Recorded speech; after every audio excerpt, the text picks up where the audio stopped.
So the bulkhead's due back tomorrow and do pick it up.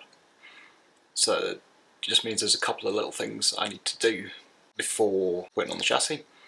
And as I don't really want it sitting around on the floor and scratching the bottom or anything like that, I'd like to get it straight on the chassis. So I'm a bit of painting to do on the rear of the car where we've just done some repairs. I'm going to get the prop shafts swapped over and the gearbox set in place. Now I was thinking I'd drop the gearbox and engine in together, but I don't really know, not for certain I'm actually going to be able to do that or how easy it's going to be. So I can just sit the gearbox in the chassis and couple the engine up to it, and that means hopefully I'm not pushing anything under the freshly painted bulkhead. So let's get those couple of bits done and then she'll be ready.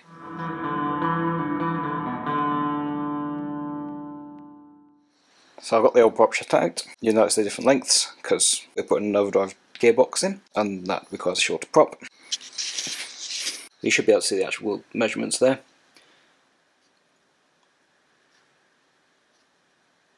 Anyway, I'm going to get the new prop in and then get the painting finished off. Right, so I've got the prop shaft in the car. I'm just getting ready to haul out the gearbox from under the bench and get the bell housing on. My original plan was to just take the whole bell housing and release bearing assembly off of the gearbox that was in the car and chuck it on. However, there's still oil in that gearbox and I want to leave the oil in that gearbox. And if I remove the bottom bolt here, it'll all come out. So, fished out another bell housing, got some bolts. Obviously that lower hole, a stick copper washer because it's a through hole, and yeah, so I'll get that all put together.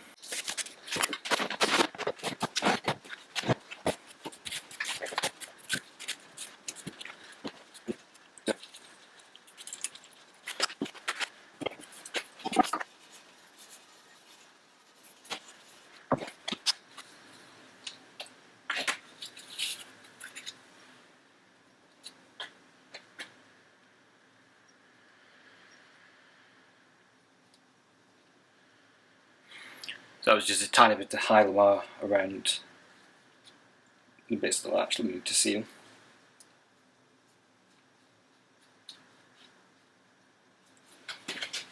Also just helps stick it in the right place. And repeat that on this side.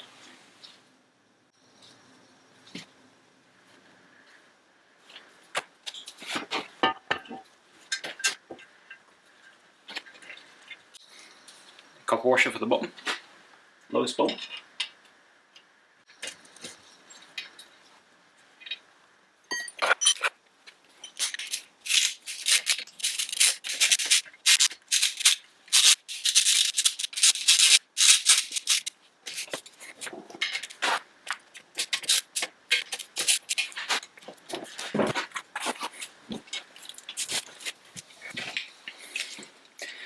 So there's that bit ready to go in. It got a new, well, as you can see how clean it is. It got a new bearing and refurbish not very long ago.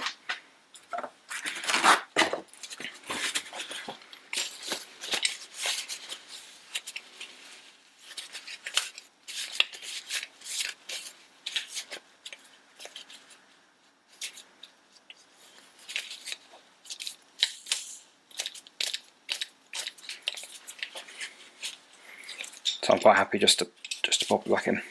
New push rod as well. Though that required quite a lot of grinding to get it to fit. Anyway.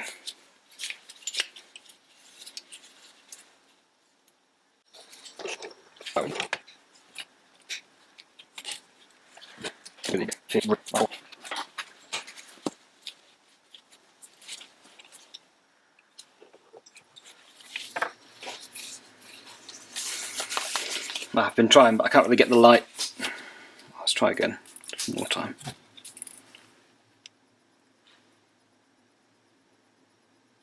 I can't really get the light right to be able to get the camera to see in this hole. But I've got the interference ring inside the clutch release arm. I'm going to use the punch just underneath to support it as I push the pin through. Start to push the pin through. So that will kind of let me get it started. hopefully without shoving it out the other side.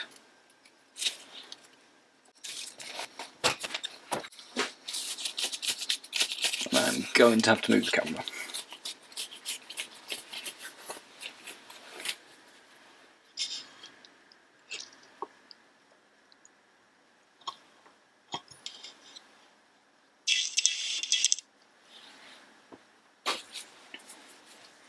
Otherwise you'll get smacked in the face with a hammer.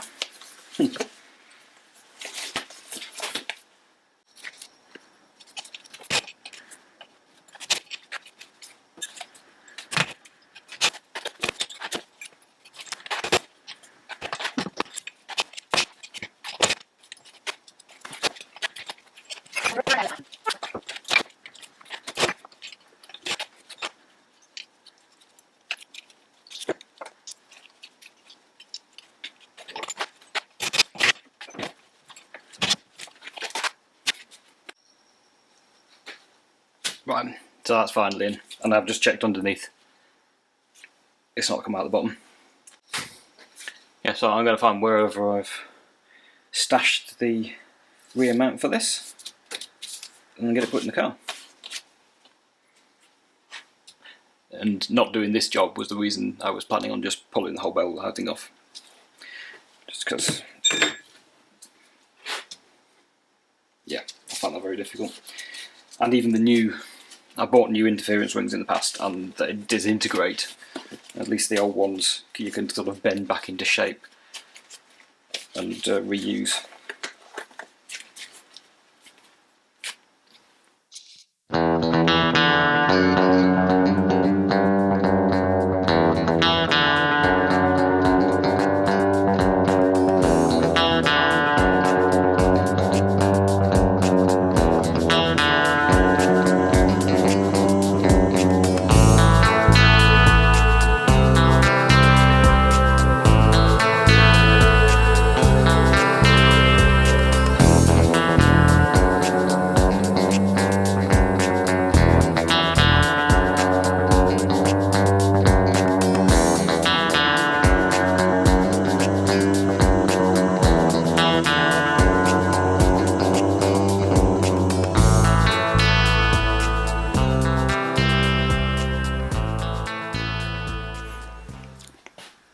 I know it's possible with the body on to take the engine and gearbox out together. I don't really want to remove the bonnet, so that'll make that harder. And it is possible to do it without removing the bonnet, but I'm not sure if, with my equipment, if that'll work. So I feel like having this here and lifting the body, or the bulkhead, over the top of it is going to be my best option. I should be able to, in terms of forward backward relative to the car movement that the engine's going to have to do to get attached to the gearbox, it's only whatever, like the inch of the, it's less than that, the small amount of the input shaft that's poking out of the gearbox that needs to, we need to move, move the engine onto that. So I feel like it's worth a try. I was interested as well because I thought I would have to cut the sort of the propeller shaft here in order to be able to bolt up the overdrive gearbox. But it looks like I'll be able to do that without, possibly. Anyway, we'll figure it out. Ugh.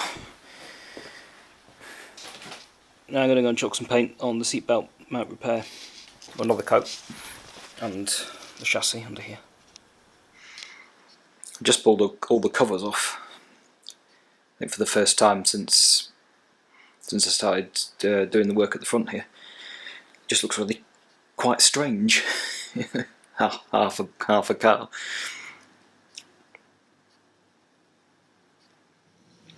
There we are. It's back.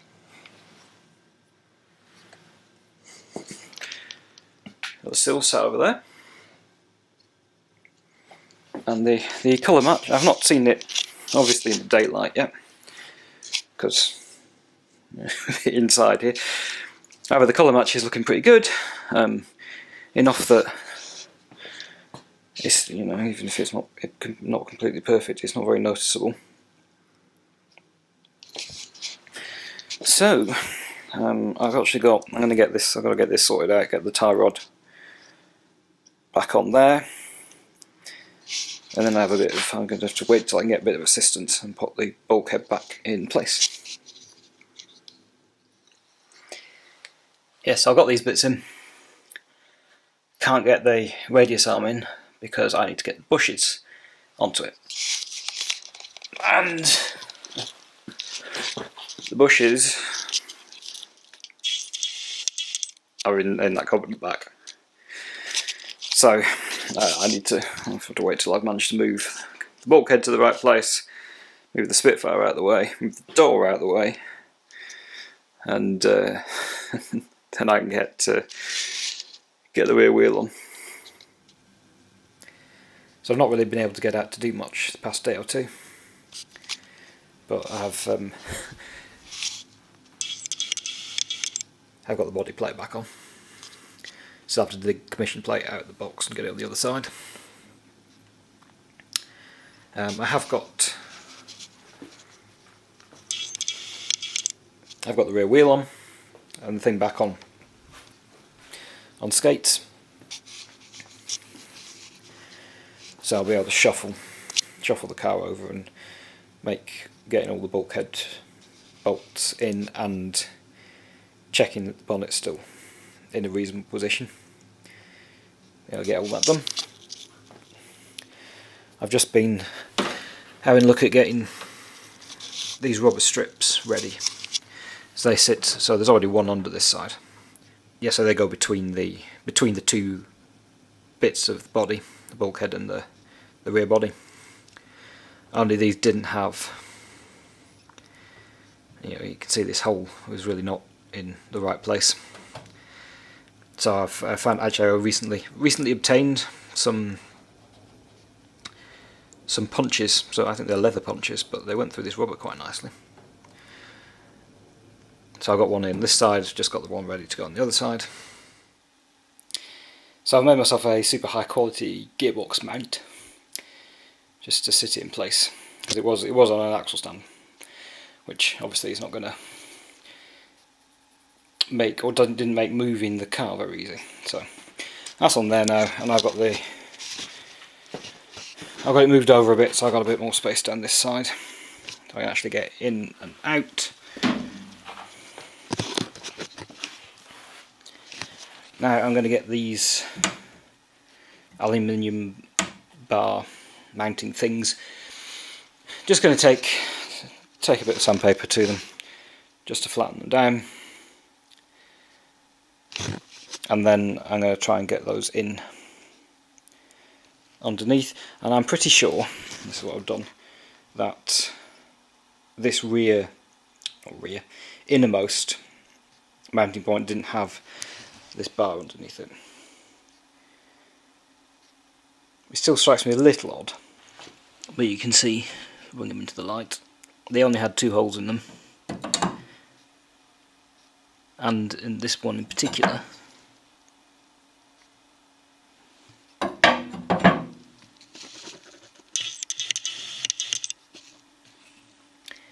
you can see here, that is where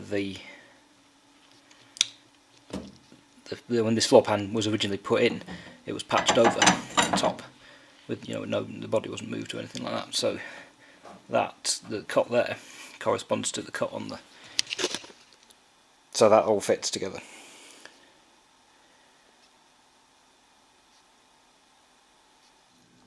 Well, there's one side in. Bolts are just dropped through. They're not tight or even close. I got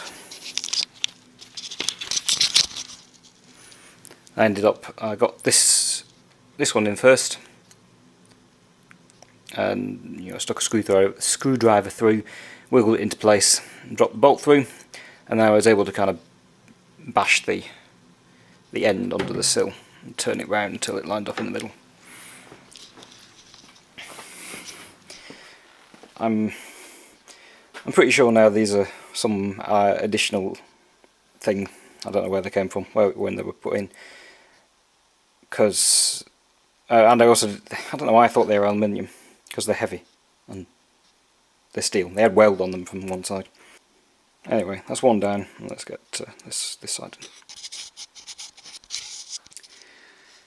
So now I've got all the body bolts in place, all loose. Now I've made one slight change to what I was doing before, and I've now got the aluminium spacers under the front outrigger mounts. Now I've read that this is supposed to be correct because they're going to allow less or no movement,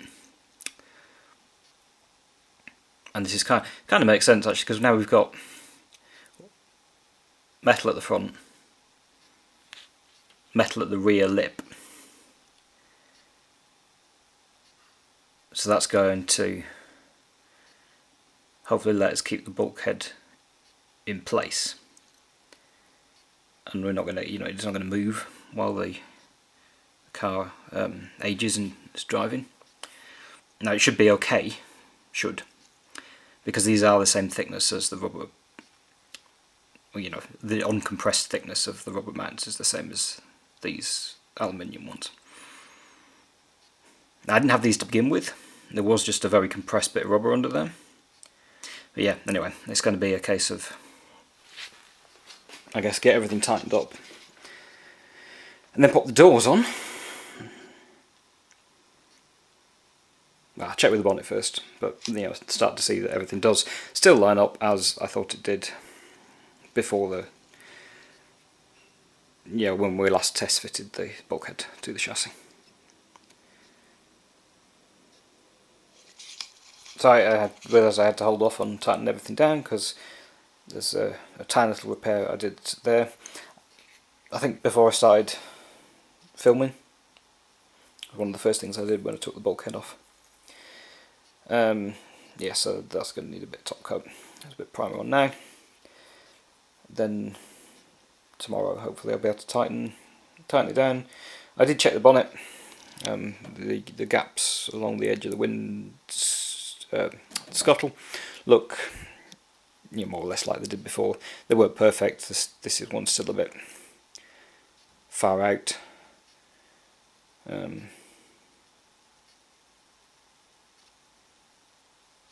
But I haven't actually checked it since I put the turret back on, so there could be just a little bit of wiggle and it'll all be fine. But regardless, it's not bad.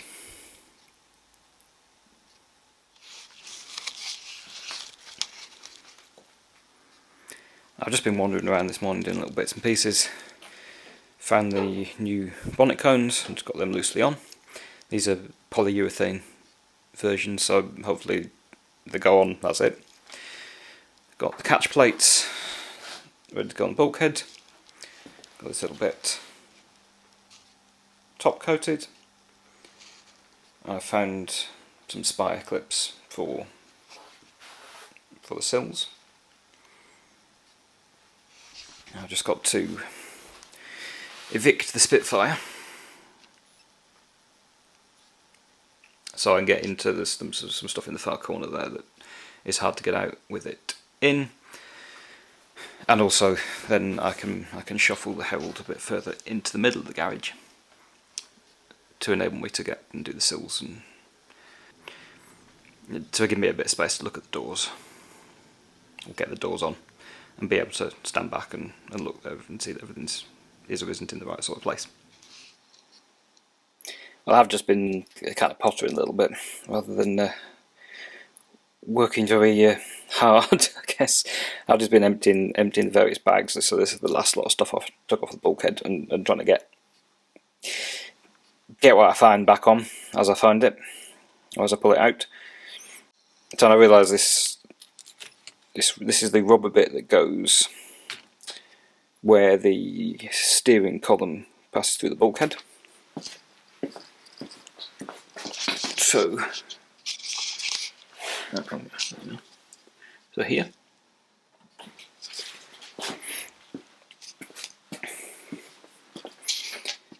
And it's worn out in the middle, and I know the new one I bought for, well, first of all I haven't got one, and also the new one I bought for the Spitfire did not last very long. This started to disintegrate. You know, the car's only been on the road for a year and a bit. So I thought I'm going to make myself one. This is a bit of leather, got plenty of this scrap stuff hanging around, so I'm going to see how well that will work, because it should seal okay. And the idea of this is you adjust it up and down. If you move the steering column, you also loosen this off and kind of adjust it. So I've got punches that will fit for these screw holes, and I've got the steering column out, and it is the same size as this 3/8 socket. So while this isn't very sharp, I'm going to give it a go and see if I can punch through. I can always finish it off with a knife, but I think this will give me at least a nice circle to start with. So this is quite it's quite difficult to cut through. So the socket idea really didn't work.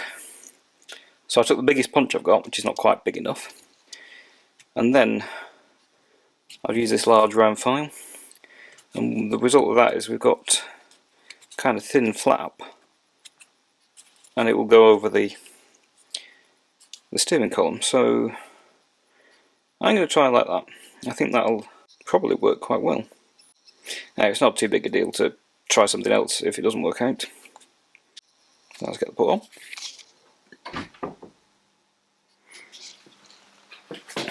I did have trouble getting this one on and shuttable. So before, when I was doing my kind of final adjustments, I welded a bit of square section to the chassis to keep everything in position, and I thought that having then got the, let's get this up. I thought then having got this bolt down here, the locator in the outrigger in the right place, then I'd be able to just put everything back as I had it. But I couldn't, so what I've had to do is get a ratchet strap between these two body mounts and pull the bulkhead just that bit further rearwards. And I've still got my kind of mucky indicators,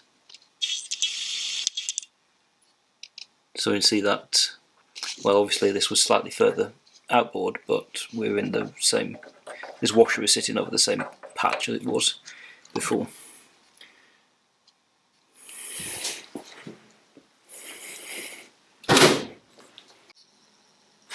So yeah, now that's, I think this is positioned right, I'm going to go and play with the shims underneath this side again, because I have messed with them. I knew what I'd done before, and I just messed about with it because nothing seemed to be right. But I'm going to go and put back exactly what I did when I put this together before it was painted, and then just see how everything fits together. Hopefully that's good though. So, bulkhead's bolted down, there's two doors on, and they open and close quite well.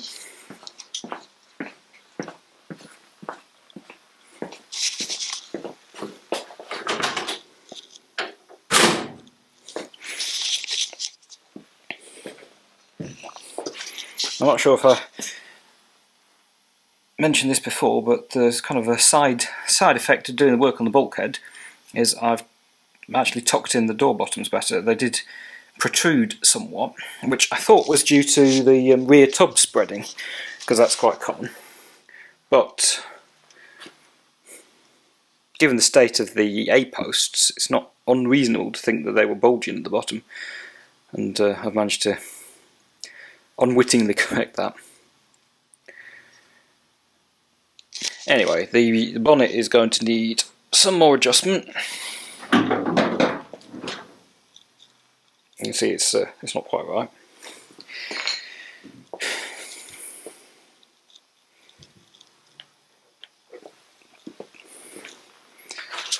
But I think the bulkhead, I'm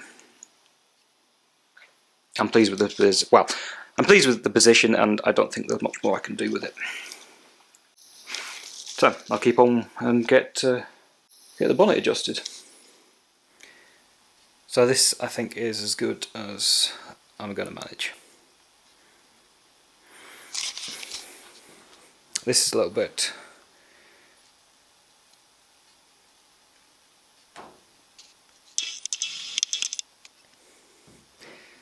wide, but the adjuster is in as far as it will go, and this is what I'd been trying to do before, trying to get the bulkhead to tilt. Yeah, kind of tilt that way a little bit, but then that stops the door from wanting to fit. So I'm not unhappy with it really. This side's still pretty terrible, but we figured out before that was like that. That was like that previously, and eventually I'm going to skin this door, and at that point I can improve this gap, especially as I'm pretty sure this skin is too short, and that's the problem.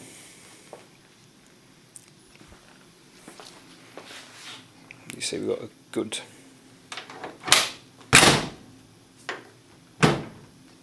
and the trim lines up horribly, doesn't it? Just spotted that. Anyway,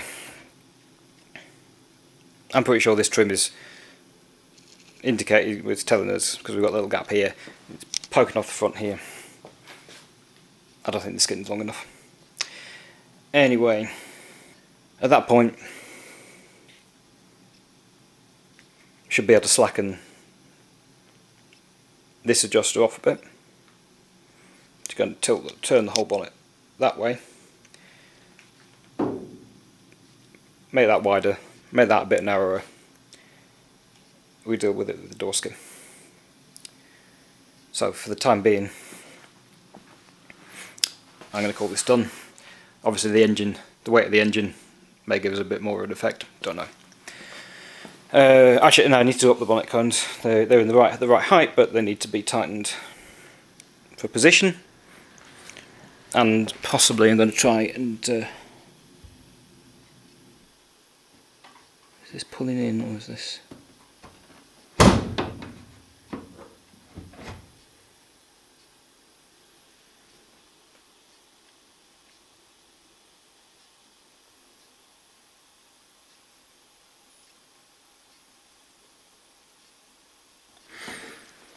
Maybe we space the bonnet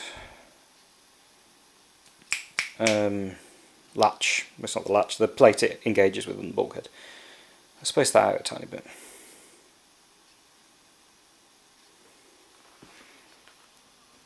And see if that'll pull the wing.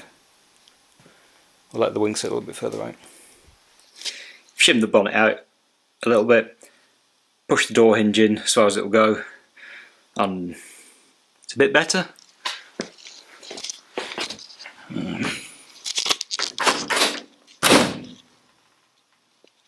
So pretty good at the back.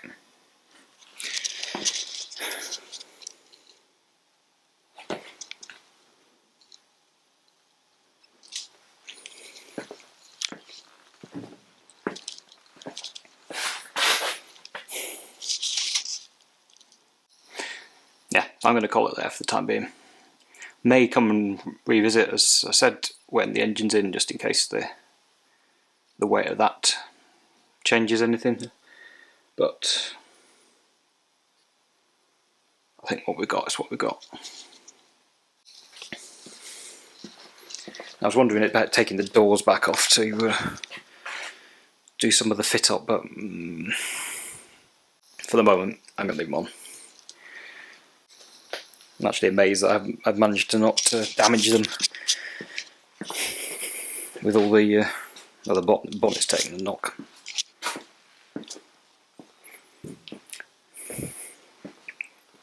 With all the work, the doors have done remarkably well. So the bonnet position was bugging me, so I decided to start again. So I'd taken all the mountings off and just looking to see where it can sit. Even just here with some bits of wood under the front. This is going to be a possible position, so I could get all the hinge brackets reconnected.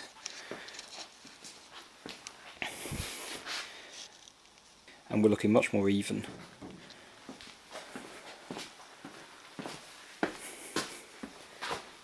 Across here, so this is still a bit tighter, but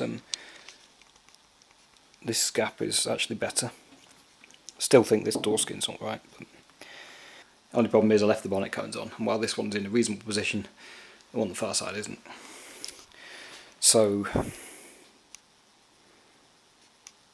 going to put enough hinge together to enable me to tilt the bonnet a little bit and free off the bonnet cones. But yeah, some sort of progress going on. I've done a lot of fiddling about, and I'm not really any different than... It's not really any different than what it was before I started.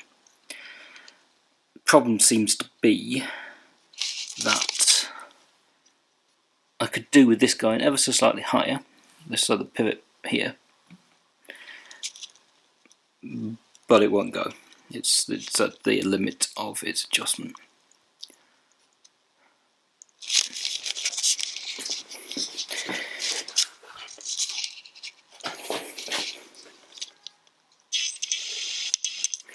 And it's not terrible. The gap's slightly narrow at the bottom, slightly wide at the top. Also seems to be the case on this door now.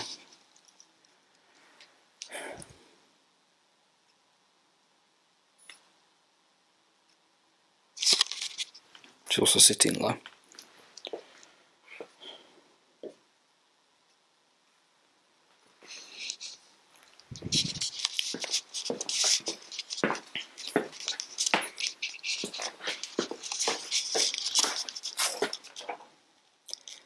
This side I feel that has actually gone slightly narrower, but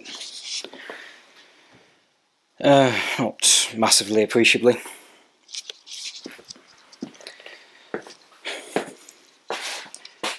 But really, this didn't really bother me all that much before. After a lot more messing around, I now have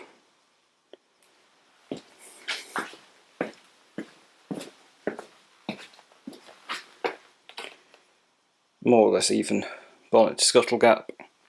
I had to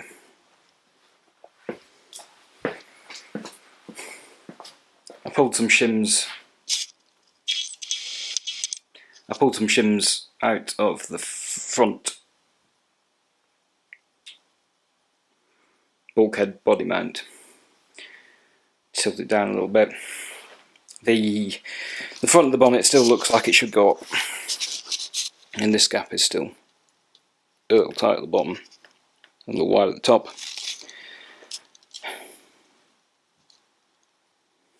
Quarter light to scuttle, or quarter light to windscreen is okay. This also is a little wide at the top, a little tight at the bottom. I did remove a shim from the rearmost side rail body mount as well, to try and drop that down a little bit. Has actually brought the top of the panel and the door a bit better into alignment.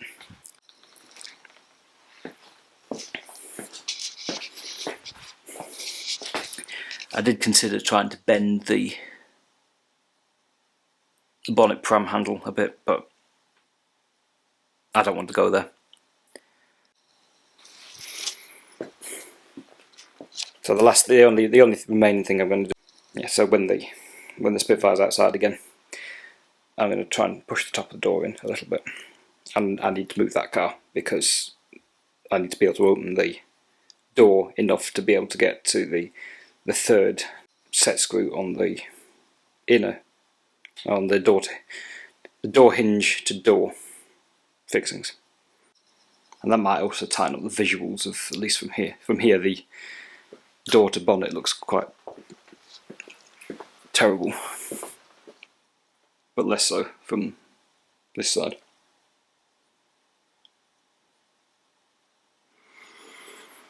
Anyway, I suppose, as I keep saying, having the engine in is gonna,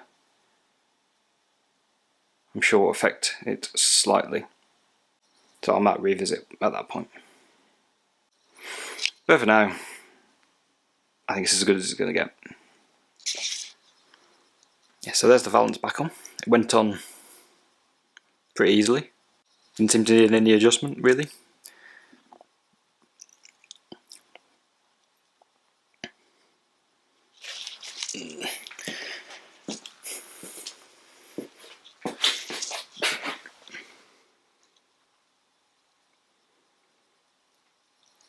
I've not got a massive amount done today, but I've got the sill on. And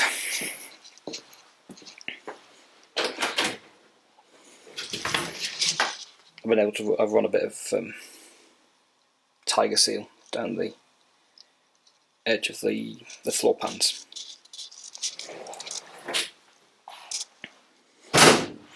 They were supposed to be sealed with approved mastic, whatever that was.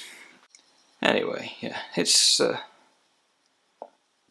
going super fast at the moment, but it's coming along. Right, so I've now loosened the adjustment points that allow the door to go in and out, and the door is now as far in as it will go. So the fit along there has improved. The bonnet to wing gap is still not great, but I can't get the bonnet won't go any further up at the front.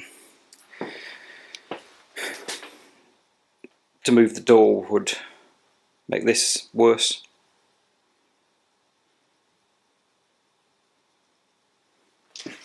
And maybe the whole door could stand to go up a bit.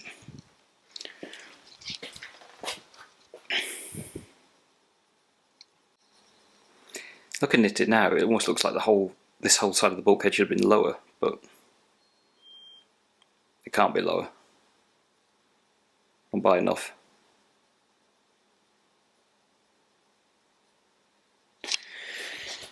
Anyway, this is what we've got now.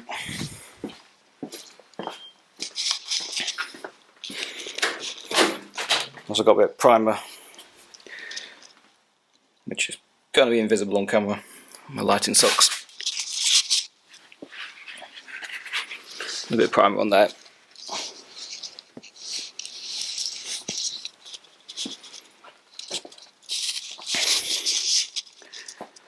So what I'm going to do now is fish out things like the windscreen wipers and the washer jets and other things that are going to be awkward to get to the more stuff we get into the inside of the car. Get those on, then I will probably get on with some of the sound deadening, because again that wants to go right on the bulkhead. Then we put stuff over the top of it. Yeah, I'd forgotten about this. The threads on the passenger side of the wiper box are destroyed, so that's not going back on.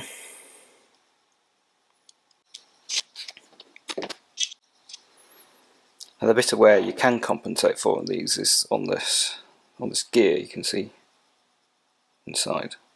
That's what actually runs on the kind of threaded wire that the wiper motor pushes back and forth. Now, if these stay, they only do that sort of motion, don't they? They don't rotate all the way around. So what can happen is they can wear on a portion where the gear is running. It can be on the other side. And it's usually a good idea if you put them back in to turn 180 degrees from wherever they were. If you can, well, or look for wear on the gear inside.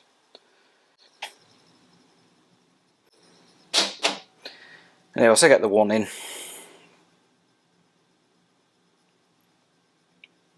And the wiper arms, washer and jets. What you got to do to fit these is take these two nuts off. The back plate comes away, and you can slot in these flared fittings. So I've got a bit of sound deadening and insulation in. I've not gone overboard. This is a 60s car, well, late 50s car design. It's not going to be quiet. I'm not expecting it to be. But I did find that on Spitfire, a little bit of this made a big difference. So there's the silver stuff is more of a vibration deadening to stop the floor pans drumming, and you can hear it doesn't sound quite so hollow. And the black stuff is more of an acoustic / heat insulation. I do still have the original sort of bagged up whatever it was that went as the insulation in the driver's footwell, and that's what all these sort of standoffs, these are for.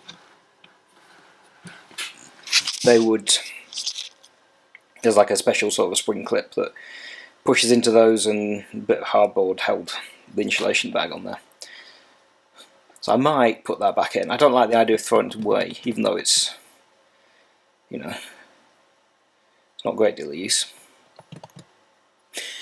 Anyway, you can also see it, I've got the washer tubing in. It's all pretty flexible, except for the stuff that was actually in the engine bay. That's going to get replaced. Yeah, one wiper box. I've already gone and ordered a replacement. And yeah, so with that done, I'm going to get the wiring loom in.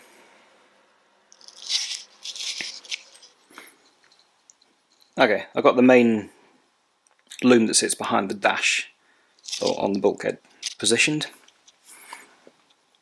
There's not a lot to it, so the main thing giving you where the centre should be is obviously this courtesy light, because that sits right there on the dash. We've got the wiring for the wiper motor that goes out into the engine bay from this side. Purple and white for the door switch, goes in here and out there. Branch for the brake switch, branch for the lighting and indicators on the column. This is kind of our main gauge cluster.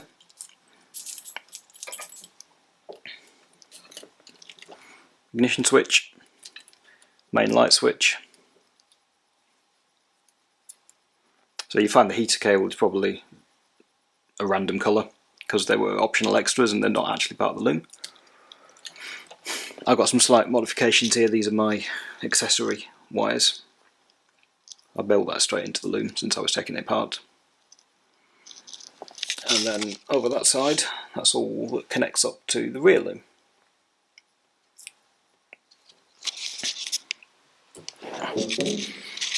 And then I'm just starting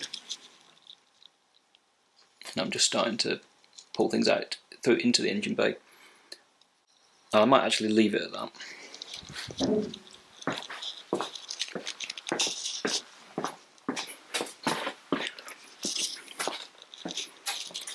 Because I do still have this grommet, and it's not horrendous. It's still quite flexible. So I'm wondering if I just leave it in and get the harness in positioned, or do I wait and get another one and replace it?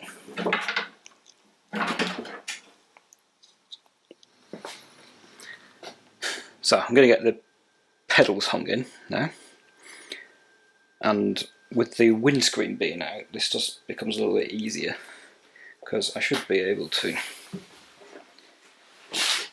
hold them round.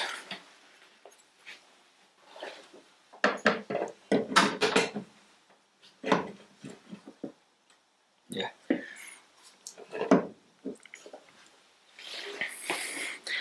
So what you can do if you've got windscreen in and no one to help you, I just put a bit of wire in probably the pedal connector, where the pedal connects to the master cylinder, and kind of fish them up. Because as soon as you can get hold of this,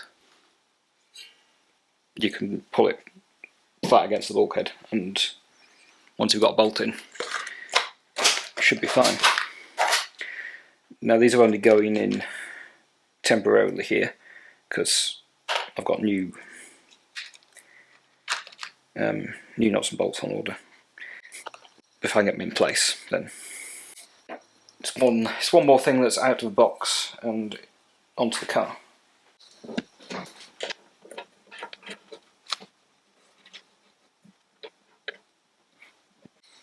Yeah, the bolts I've just ordered are 1/4 UNF by 5/8 all round.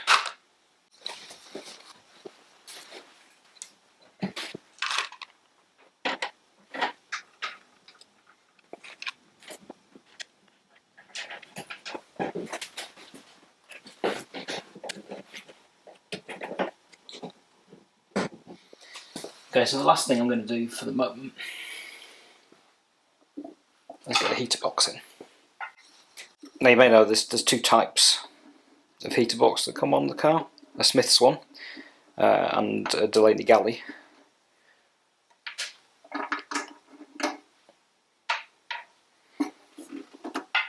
They in terms of fitting them, they're the same. They do have differences. I think the Delaney one's actually a nicer piece of engineering. It's a nicer box. However, the valves are very, very, very expensive. They're about £100 last I looked, which is the reason I now have the Smith's one, which has a more standard, much cheaper valve. So the seal that goes here is you can't buy, but this is just some foam sold for heater insulation cut to a circle. It's worked perfectly fine. I do still have a functional original seal for the bottom. All this needs to do is, we've got two studs to locate at the bottom, and then the actual heater into the planning box.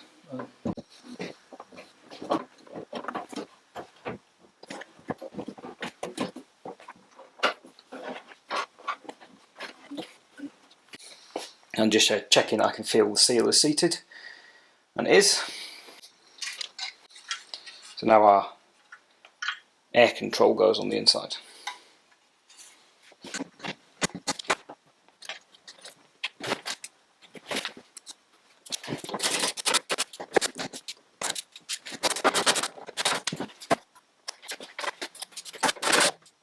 Well, that is the heater box fully in, but I'm an idiot because the brake line's supposed to run underneath it. So I will have to take it off again. However, I'm not going to do that now. I am going to wait till I've got the proper nuts and bolts for the master cylinders, or the new shiny, non-mucky looking ones, because I don't want to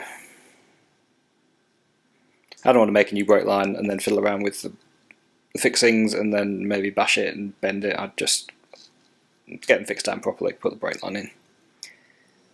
What I'm also going to do is wrap this episode up here. It's got a bit bitty, I think.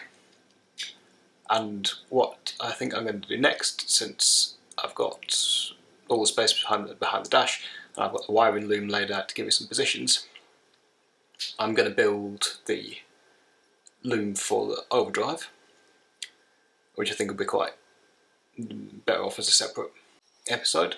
And that'll also give me some time to get all the things I've just found I need ordered, and for them to come, so I get a lot of stuff done before putting the dashboard back in. So